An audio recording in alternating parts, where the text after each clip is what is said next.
संपूर्ण स्वास्थ्य का विज्ञान एवं दर्शन आयुर्वेद। आयुर्वेद के गूढ़ रहस्यों को सुगम सरल भाषा में समझाने का प्रयास हम कर रहे हैं।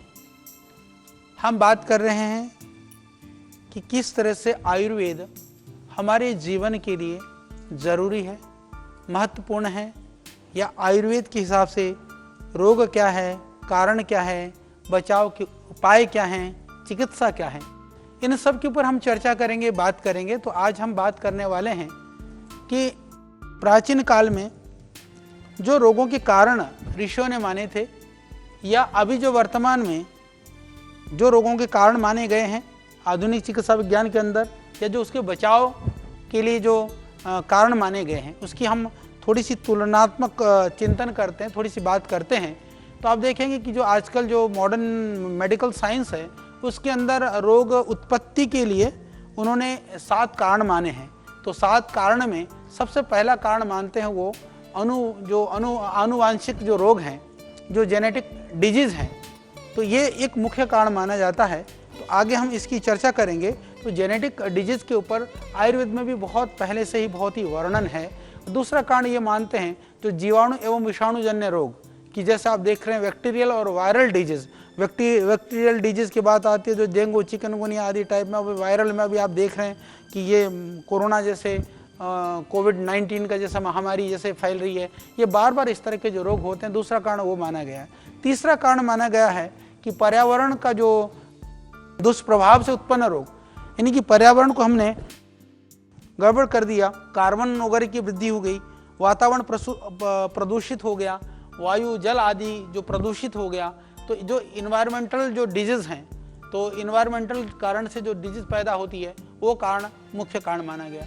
चौथा जो माना गया दोषपूर्ण जीवन शैली और तनाव से उत्पन्न रोग, यानी कि हमारा जीवन शैली, हमारी दिनचर्या, हमारे अवसाद, जिसको लाइफ स्टाइल डिजीज़ बोलते हैं। तो जो सबसे ज़्यादा जो आज दोषपूर्ण जीवन शैली से उत्पन्न होने वाले रोगों की महामारी, जैसे डायबिटीज़ है, बीपी है, इस तरह को हम लोग लाइफ स्टाइल डिजीज़ मानते हैं। इसी तरह से जो दूसरा कारण है कि जैसे जो नशाजन्य रोग, कि आदमी विविध तरह की नशा कर करके, विविध तरह के अभक्ष्य अपथ्य का सेवन कर करके जो बीमार होता है, वो नशाजन्य रोग को 5वां कारण माना गया है। और छठा कारण माना गया है कि ये बड़ा कारण माना गया है रोग के कारण से रोग, यानी पहले कोई बीमारी हो गई, वो बीमारी बिगड़ गई, यानी पहले गैस्ट्रिक ट्रबल हो गया, इंडाइजेशन हो गया, एसिडिटी बनने लगी तो रोग बिगड़ गया, तो क्या हो गया, अल्सर हो गया। यदि इंडाइजेशन हो गया, कॉन्स्टिपेशन हो गया, बिगड़ गया, तो क्या हो गया, पाइल्स की शिकायत हो गई। इस तरह से यानी कि रोग के उपद्रव के कारण से बीमारियां, जो उसकी कॉम्प्लिकेशंस की वजह से रोग पैदा होना। और इंटरेस्टिंग कहानी ये है कि ये यहाँ तक तो ठीक है, हम आयुर्वेद से इनको जोड़ सकते हैं, पर दूसरा जो 7वां कारण गिनाया गया है, दवाओं के दुष्प्रभाव से पैदा होने वाला रोग, मेडिकेशन का जो मेडिसिन का साइड इफेक्ट की वजह से डिजीज पैदा हो जाना, ये आयुर्वेद में कभी देखा नहीं गया था। आयुर्वेद में इस तरह के कोई भी वर्णन नहीं। हाँ, विष का दुष्प्रभाव का तो कहा गया है, पर मेडिसिन का दुष्प्रभाव के इस तरह के वर्णन नहीं था। तो ये 7 कारण रोग के कारण एलोपैथिक के हिसाब से, मॉडर्न सिस्टम के हिसाब से माना गया है। तो इसमें इन सारे रोगों के, ये सारे लक्षणों के लिए, इन बीमारियों के लिए जो इसकी पूरी जो निदान जिसको बोलते हैं, निदान का मतलब चिकित्सा नहीं होता है, निदान का होता है डायग्नोसिस, कि उसका परीक्षण, उस परीक्षण के साथ साथ में पूरी उपचार की व्यवस्था हमारे ऋषियों को वैदिक काल से पता था। हमारे प्राचीन काल में इन सब का वर्णन है, क्योंकि मैं इसको आधुनिक चिकित्सा विज्ञान के साथ में प्राचीन काल की हमारी जो ऋषियों की विधा है उसको जोड़ने का प्रयास कर रहा हूँ, क्योंकि हम इसको समझ लें कि आयुर्वेद के विज्ञान को समझने के लिए भी थोड़ा सा आप मॉडर्न मेडिकल साइंस को समझेंगे, तो यदि आप उसको देखेंगे तो मैं ये भी उसको कोरिलेट करने का भी प्रयास कर रहा हूँ।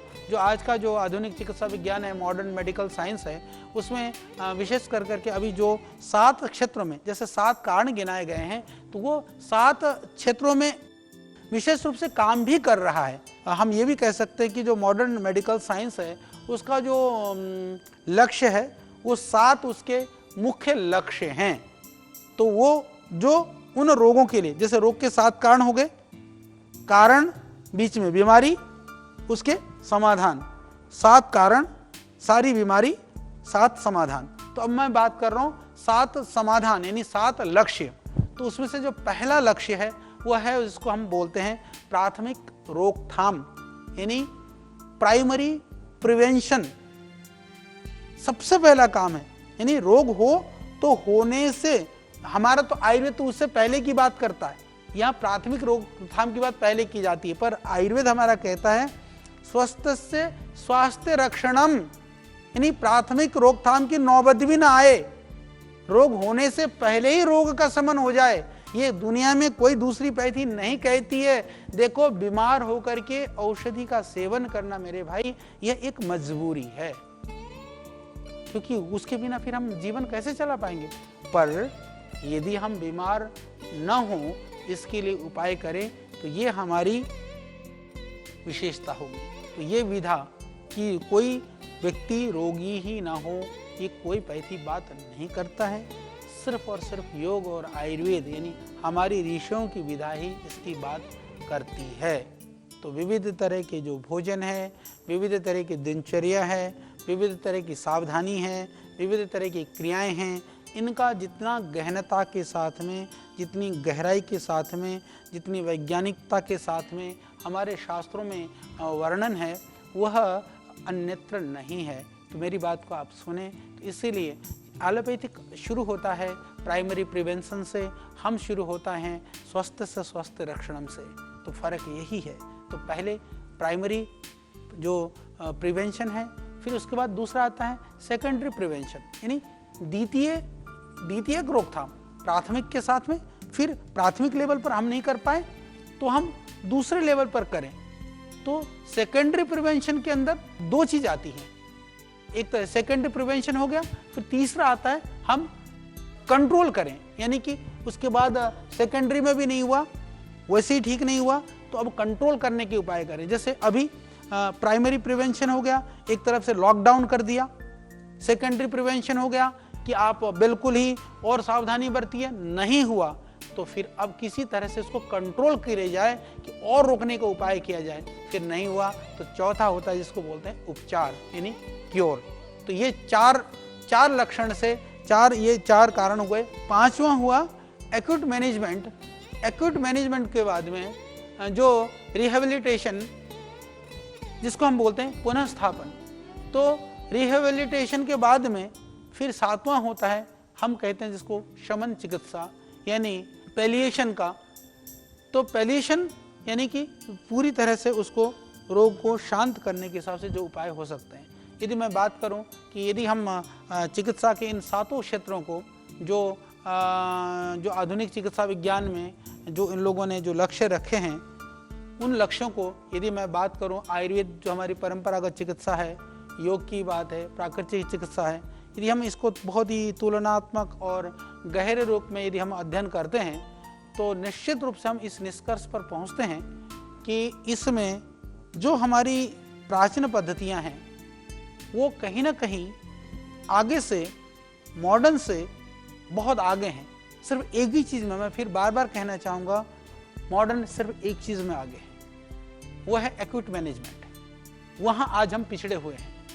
आयुर्वेद में कहीं एकदम एक्सीडेंट हो गया, सर फूट गया, हाथ पैर टूट गए, क्षमा करिएगा, तो सबको एलोपैथिक चिकित्सा ही करनी पड़ेगी।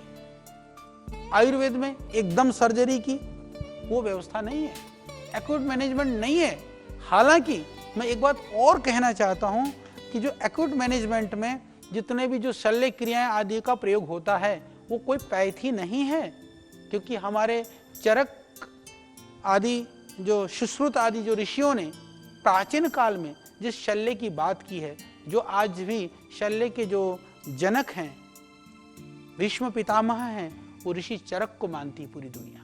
विदेशों में भी, यूरोप आदि कंट्री में भी जहाँ भी सर्जरी की बात होती है तो पहले वो चरक को ही स्मरण, सुश्रुत को ही स्मरण करते हैं। तो मैं ये निवेदन करना चाहता हूँ कि शल्य एक क्रिया है। शल्य तो हम भी करते हैं, हमारे आयुर्वेद में भी सर्जरी होती है। हमारे यहाँ इस तरह के क्रॉनिक और छोटे केसेस आते हैं, विशेष करके जो फिस्टुला वगैरह के, पायल्स वगैरह के, जो कई बार सर्जरी होने के बाद भी जिनका दोबारा वो रिलैप्स कर जाता है, वो भी हमारे पास आते हैं। परंतु बाकी मॉडर्न सिस्टम ने ये सर्जरी आदि को ज़्यादा अडॉप्ट कर लिया, यानी उन्होंने ज़्यादा उसको अपने सिस्टम में ले लिया, इसीलिए आज हम उन सर्जरी के लिए भी मॉडर्न सिस्टम के साथ जाते हैं।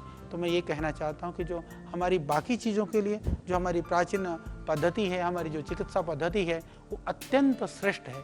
अब मैं इसके विषय में थोड़ा सा मैं चर्चा करूँगा, थोड़ी सी बात बताने का प्रयास करूँगा। तो पहले लेवल पर जैसे हम बात कर रहे थे कि प्राथमिक जो रोकथाम है, जो प्राइमरी प्रिवेंशन है, प्राइमरी प्रिवेंशन का जो लक्ष्य होता है कि किस तरह से रोगी होने से बचाया जाए।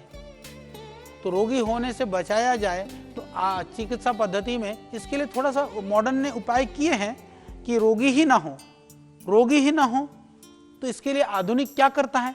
तो करता है जैसे खसरे के, चेचक के, पोलियो के जो टीके आदि बनाए गए, जो इस तरह के पोलियो ड्रॉप्स वगैरह जो पिलाए जाते हैं, ये उसका उपाय है। तो निश्चित रूप से इसको प्राइमरी प्रिवेंशन के लिए बचपन से लेकर के कुछ विशेष परिस्थितियों में विशेष तरह के जो इंजेक्शन वगैरह हैं, टीकाकरण वगैरह हैं, इस तरह के अलग अलग उपाय अपनाए जा रहे हैं। तो निश्चित रूप से यदि आरोग्य की दृष्टि से देखें तो ये बहुत कारगर तो नहीं है, पर पोलियो है, चेचक है, हेपेटाइटिस है, इसमें ये अत्यंत लाभकारी है। मैं ये कहूँ कि इसकी वजह से हम बहुत सारी बीमारियों से बचे हैं, परंतु कई बार लगाने के बाद में वो चीज़ निष्फल हो जाती है। पर हम जब उसके अधिकता से यदि वो लाभ करता है तो हम उसको लाभकारी मानते हैं।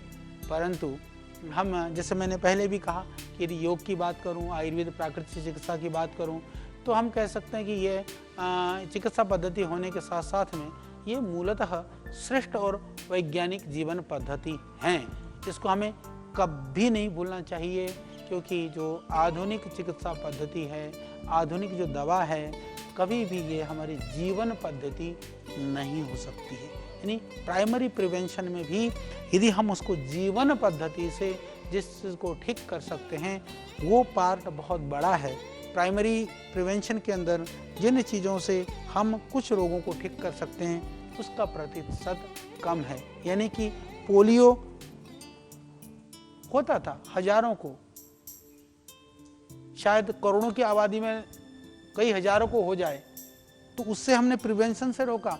जो हमारी जो प्राइमरी जो प्रिवेंशन है, उसके तहत हम शुगर को रोक सकते हैं, हम बीपी को रोक सकते हैं, इस तरह के न जाने हम कितने रोगों को रोक सकते हैं। तो ये किससे रोकेंगे? हम अपनी जीवन पद्धति से रोक सकते हैं।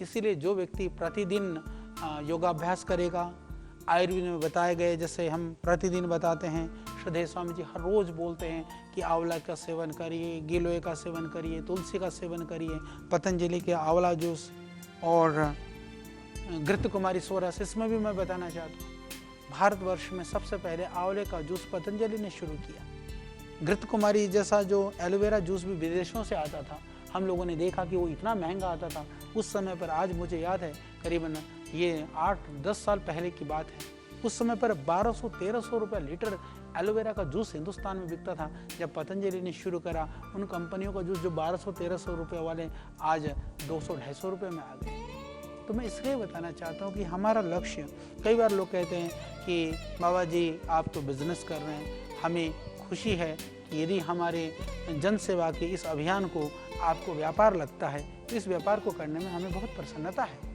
और दूसरी बात मैं ये भी निवेदन करना चाहता हूँ कि कई लोग कहते हैं कि अभी महामारी फैल रहा है तो सब दान कर दो, सब कुछ फ्री में बांट दो।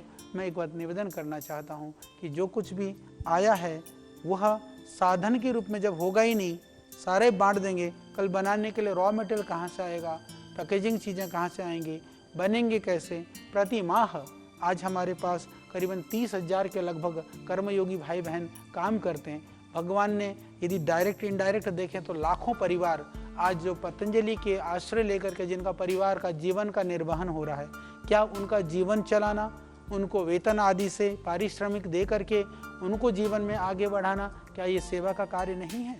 यदि मैं इसको गणना करूं तो मेरे को पता है कि लगभग 1 करोड़ से ज़्यादा लोग, यानी कि उसको 1 करोड़ यदि हम पतंजलि जैसी संस्थाएं हिंदुस्तान में यदि 100 संस्थाएं भी हो जाएं तो देश में कोई बेरोजगारी ना रहे कोई अभाव न रहे, कोई गरीबी न रहे। तो इसीलिए साधन की आवश्यकता है, आप इसको समझिए। इसके अतिरिक्त हमारा कोई प्रयोजन नहीं है। तो हम प्रतिदिन आंवला, गिलोय, तुलसी, घृतकुमारी इन सब औषधियों के सेवन की बात करते रहते हैं। जीवनीय शक्ति बढ़ाने के लिए हम अश्वगंधा की बात करते हैं, जीवनीय शक्ति बढ़ाने के लिए शिलाजीत की हम बात करते रहते हैं। तो आप प्राकृतिक जीवन शैली को अपनाएंगे, इन सारी चीज़ों को करेंगे तो हम कह सकते हैं, देखिए 1% तो भगवान के लिए छोड़ दीजिए, कुछ प्रतिशत आकस्मिक जो दुर्घटनाएं होती हैं उनके लिए छोड़ दीजिए, पर सारी चीज़ों के लिए 10% भी छोड़ दें तो 90% तो हम रोगों से बच ही सकते हैं। क्या ये कम बड़ी बात है? दुनिया के बड़े बड़े साइंटिस्ट कहते हैं यदि आप सावधानी बरतें तो कैंसर जैसी बीमारी से भी आप 70% बच सकते हैं। ये बहुत बड़ी बात है। तो इसीलिए आज नहीं तो कल पूरी दुनिया को अंततोगत्वा इसी मार्ग पर ही लौटना पड़ेगा। योग, आयुर्वेद, प्राकृतिक चिकित्सा पद्धतियाँ, जड़ी बूटियाँ, बढ़िया दिनचर्या, हमारी जो सामाजिक पारिवारिक पद्धतियाँ, मान्यताएं, अवधारणाएं, इनको हमको अपनाना ही पड़ेगा। हम चाहे राजी राजी इस ओर लौटें, चाहे हम लुट-पिट करके लौटें, आना तो मेरे भाई हमको यहीं पड़ेगा। क्योंकि हमको यदि हम अपने ऋषियों के अनुसार, उनकी बातों के अनुसार जीवन जीते हैं तो हमारे शरीर की एक एक कोशिका, यानी जो हमारा सेल है या पूरा शरीर तंत्र, जो कंप्लीट जो बॉडी सिस्टम है, पूरी तरह से मैं कह सकता हूँ कि वो नियंत्रित हो सकता है, संतुलित रह सकता है। और आदमी दीर्घायु तो होगा ही होगा, शतायु भी होगा, और शतायु होने के साथ साथ में वह, मैं कहता हूँ कि वो मृत्युंजयी भी हो सकता है। यानी कि बहुत क्रिटिकल स्थिति के बिना वो कभी भी मरेगा नहीं। तो इसीलिए हमारे यहाँ प्राण की साधना, प्राणायाम, और इसी को फिर हमने कहा कि ब्रह्म की उपासना, साधना, यूं कहे कि ब्रह्मचर्य से मृत्यु के भी पार जाने की प्रक्रिया हमारे ऋषियों ने, हमारे पूर्वजों ने हमें बताई थी। आज की भागम भाग की जिंदगी में, आज की ये तनाव भरे माहौल में, आज तो पहले जब हम मैं देखता हूँ बहुत सारे भाई बहनों को, पहले कहते थे कि समय नहीं है, समय था ही नहीं किसी के पास। अब कहते हैं समय कटता ही नहीं है। तो या तो कभी होता नहीं है या तो कभी कटता ही नहीं है। पहले कहा जाता था कि हमारे को अपने बच्चों के साथ, अपने परिवार के साथ हमको रहने के लिए फुर्सत ही नहीं है। अब कहते जी रुका ही नहीं जा रहा है, झगड़ा हो रहा है, घर में कोलाहल हो रहा है, एक दूसरे के ऊपर गुत्थम गुत्था हो रहे हैं, तो हम कैसे जिएंगे? हम शायद जीवन को नहीं जी रहे हैं। जीवन की विषमताओं को, जीवन के संघर्षों से भागने के लिए हम बहाना तलाश रहे हैं। पर जो हमारी परंपराओं के हिसाब से जिएगा, योग आयुर्वेद की परंपरा में ऋषियों ने जो हमारे लिए कहा है, हमारी जो एक एक मृत्यु के पार जाने की जो प्रक्रियाओं को भी जो बातें बताई हैं, शरीर की जो हमारी एक एक जो कोशिका है, हमारी शरीर के अंदर जो ऊतक है, आंतरिक जो अवयव हैं, लेकर के जो पूरे शरीर तंत्र के अंदर में जो सब कुछ जो क्षरण हो रहा है, उसको योग आयुर्वेद प्राकृतिक जो चिकित्सा है, उससे हम जो डिजनरेशन हो रहा है पूरा, उसको हम रोक सकते हैं। और हमारी एक एक कोशिका का जो रिसेप्टर है, जो स्टेमिनर जीन्स हैं, जितने भी जो क्रोमोजोम्स हैं, जो डीएनए है, इन सब को, यानी कि हम अपने सेल से लेकर के, अपने डीएनए से लेकर के क्रोमोजोम्स तक की सारी चीज़ को हम उनको, उसकी शक्ति को बढ़ा सकते हैं, उसको शुद्धि कर सकते हैं, उसको संतुलन प्रदान कर सकते हैं। या मैं ये कहूँ कि उसका जो मूल स्वभाव है, जो उसका जो स्वरूप है, जो उसका जो स्वाभाविक स्वरूप है, हम उसमें सुरक्षित रख सकते हैं। तो मैं आपसे निवेदन करता हूँ कि हम व्यक्ति को जो है, जो जनरेशन से, लाइफ स्टाइल डिजीज से, स्ट्रेस से, और जो ड्रग और एडिक्शन है उसका, और ये सब नशा से लेकर के, वासना से लेकर के, विकारों से लेकर के, दोषों से लेकर के, इन सब चीज़ों से बचा करके हम आपको ऊर्जावान बना सकते हैं, पूर्णतः उत्पादक क्षमता को बढ़ा सकते हैं। और मैं कहता हूँ कि योग और आयुर्वेद से तो हम बुढ़ापा और मृत्यु से भी बच सकते हैं मेरे भाई। दूसरा कोई उपाय नहीं है। बुढ़ापा में आप देखिए, जो योग कर रहे हैं, जो साधना कर रहे हैं, उनका शरीर ठीक है। जो नहीं कर रहे हैं वो आप देखेंगे कि वो विविध रोगों से ग्रसित है। तो अच्छा है कि जब शरीर ठीक है, हम चलते फिरते स्थिति में हैं, तो हम आयुर्वेद का पालन करें। तो इसीलिए तो आयुर्वेद कहता है, मैं बार बार इस बात को दोहराऊंगा, प्रयोजनम चास्य स्वस्थ से स्वास्थ्य रक्षणम मातुरस्य विकार प्रशमनम च। ये जो चरक ऋषि का जो कथन है, ये जो वाक्य है, ये हमको हमेशा याद रखना चाहिए कि आयुर्वेद का प्रयोजन है रोग से बचा करके रखना है। रोग से बचना है तो आयुर्वेद के शरण में आओ, बीमार होकर के नहीं। दुर्भाग्य से आज हमारे पास चिकित्सालय में रोगी आते हैं, लोग आते हैं, वो क्या कहते हैं, कहते हैं आचार्य जी सब जगह जा लिया, ठीक नहीं हुआ, अब इसको बचा लो। लास्ट टाइम पर जब उसके प्राण निकलने को होते हैं तब वो आयुर्वेद की तरफ लौटते हैं। देखिए, हम रोगों की चिकित्सा कर सकते हैं, मृत्यु की चिकित्सा नहीं कर सकते। इसलिए मैं निवेदन करता हूँ कि उस स्थिति में पहुँचने से पहले, यानी आयुर्वेद का जो प्रयोजन है कि स्वस्थ से स्वास्थ्य रक्षणम, कि हमारे को रोगों से बचा करके रखना है, हमारा प्रयोजन है, हम रोगों से बचा करके आपको रखना चाहते हैं। तो आइए, इसके लिए हमारा साथ दीजिए। आप प्रतिदिन श्रद्धेय स्वामी जी सुबह शाम दिन भर योग को लेकर के दिन रात आपको सिखा रहे हैं। टेलीविज़न के माध्यम से, आज सोशल मीडिया के माध्यम से हम भी रात दिन आपके लिए आयुर्वेद का गीत गाते रहते हैं। यदि मान लीजिए कि हम आयुर्वेद की बात बता रहे हैं, श्रद्धेय स्वामी जी योग की बात बता रहे हैं, यदि आप योग को अपनाते हैं, यदि आप आयुर्वेद को अपनाते हैं, तो उससे हमको क्या लाभ? नहीं, हमको लाभ है। यदि आप स्वस्थ रहेंगे, हमको प्रसन्नता मिलेगी, हमको यही लाभ है।